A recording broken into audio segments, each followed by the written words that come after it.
ఏదో మా చేను దగ్గర మంచి వంబం అంటి వంబం బాగా మాగింది అనుకో పోతా ఉంటాము. మా కట్టే కత్తితో యుద్ధాలు చేస్తున్నాడు. ఇటు చెట్లలో దూరిపోవాలంటున్నాడు. మా బాగా ఏడబడితే అంతా బాగా దూరుతాడు. ఇట్లా పుట్లో గిట్లంతా చూడాడు.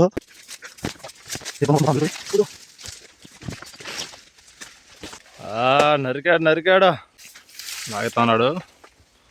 మంచి అంటి వంబం కొడతాడు. పడిపోయి మా నరికే. వావ్ చైనీస్ భాష మొత్తం బాగా కొందుతున్నాడు. వావ్ ఎందుకు మా మొత్తం నరికేస్తున్నాం అనుకుంటే చెట్టు మొత్తం నరికేయాలి. పక్కన చెట్లకి అంటి పిల్లలకి అంతా శక్తి పోదు. క్లీన్గా నరికెత్తేస్తే పక్క చెట్లకి అంతా బాగా మంచి శక్తి వచ్చి బాగా మంచిగా అంటికాయలు కాస్తాయంటాడు.